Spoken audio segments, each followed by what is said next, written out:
High বন্ধুরা, আজকে ছিল সোমবার। আর সোমবার দিন যেহেতু একাদশী, তো তার জন্য যেহেতু ভাত খেতে পারবো না, তো সাবু দিয়ে একটা নতুন ধরনের রেসিপি আজকে আমরা বানাবো। তো চলো সেটা তোমাদের সাথে একটু শেয়ার করে নিই। তো এটা হচ্ছে সাবুটাকে ভিজিয়ে রাখা আছে। আর নিয়ে নিয়েছি 3টে আলু, ধনে পাতা, আর এখানে রয়েছে কিছুটা বাদাম, আর তার সাথে রয়েছে লেবু, আদা, কাঁচা লঙ্কা, আর লাগবে লবণ, আর রয়েছে গোলমরিচের গুঁড়ো। আজকে বানানো হবে সাবুর পরোটা, মানে সাবু দিয়ে পরোটা বানানো হবে। তো প্রথমে কাঁচা বাদামগুলোকে একটু হালকা করে ভেজে নেওয়া হচ্ছে, শুকনো কড়াইতে ভেজে নেওয়া হচ্ছে। আর ওদিকে আলু সেদ্ধ বসিয়ে দিয়েছি। দেখলে এখানে কিছুটা আদা গ্রেট করে রাখা হলো, আর যে লেবুর টুকরোগুলো কাটা হয়েছিল সেখান থেকে নেওয়া হলো, লেবু নিংড়ে নেওয়া হলো, মানে লেবুর রসটা। এবার যে বাদামটা শুকনো কড়াইতে ভেজে নেওয়া হয়েছিল সেটাকে একদম মিক্সিতে ডাস্ট করে নিয়েছি। আর যে সাবু ভিজিয়ে রাখা হয়েছিল সেই সাবু জল থেকে ঝরিয়ে নেওয়া হয়েছে।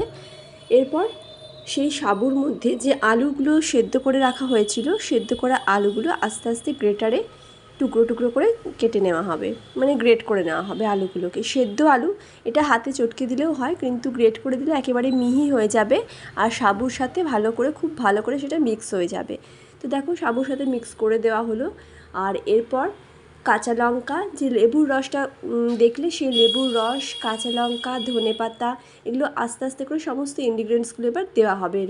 এর মধ্যে দেওয়া হয়েছে জিরে গুঁড়ো, ধনে গুঁড়ো, একটু কাশ্মীরি মির্চ, গোলমরিচ, আর ওপর থেকে তো দেখলেই যে কাঁচা লঙ্কা, ধনেপাতাগুলো, কুচিয়ে রাখা ধনেপাতা, লেবুর রস, এটা তো আগেই দেওয়া হয়েছে।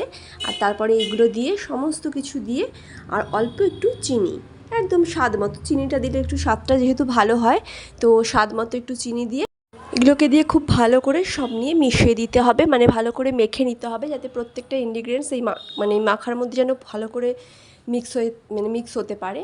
তো দেখো ভালো করে মেখে নেওয়ার পর এরপর যে বাদামটা আমরা ডাস্ট করে রেখেছিলাম, মিক্সিতে যেটা ডাস্ট করা ছিল, সেগুলো অল্প অল্প করে দিয়ে বাদামটা দিয়ে মাখতে হবে। ওই মাখার ওপরে বাদামের গুঁড়োগুলো আর কি দিয়ে মেখে নেওয়া হলো। এরপর ওপর থেকে ছড়িয়ে দেওয়া হচ্ছে ঘি, বেশ কিছুটা পরিমাণে ঘি দিয়ে দেখো একটা মণ্ডর মতো বানিয়ে রাখা হয়েছে। ঠিক দেখে বুঝতেই পারছো পুরো ভালো করে মেখে নেওয়া হয়েছে। এরপর একটা আলাদা প্লাস্টিক নিয়ে সেই প্লাস্টিকটাকে ভালো করে পরিষ্কার করে এর মধ্যে ভালো করে তেল, নর্মাল সাদা তেলে রান্নাটা করা হয়েছে, সাদা তেলটাকে ভালো করে এর মধ্যে স্প্রেড করে নেওয়া হয়েছে। আর এই মণ্ডর থেকে একটু একটু করে নিয়ে গোল গোল করে নিয়ে দেখো এরকমভাবে চেপটে দিতে হবে হাত দিয়ে। খুব বেশি বড় সাইজের করা হয়নি, তাহলে ভেঙে যেতে পারে। তো মোটামুটি যে সাইজটা মানে ভালো হবে সেরকম সাইজের একটা দেখো এরকমভাবে করে নেওয়া হলো। এরপর ফ্রাইং প্যানের মধ্যে তেল আমরা আগে থেকে একটুখানি স্প্রেড করে নিয়েছিলাম, একটু আলাদা করে সাদা তেল ব্রাশ করে নিয়ে তারপর দেখো আস্তে আস্তে করে অল্প অল্প তেল দিয়ে এটাকে ভেজে নেওয়া হচ্ছে। তো দেখো এরকম হয়ে গেল ভাজার পরে। খেতে কিন্তু খুব সুন্দর হয়েছিল, একটা নতুন ধরনের রেসিপি বানানো হয়েছে। আর তার সাথে ছিল আলুর দম, এটা পুরোপুরি নিরামিষ আলুর দম। তো আলুর দমের রেসিপি আর তোমাদের সাথে শেয়ার করলাম না, খুব সহজেই যে আলুর দম হয় সেটাই।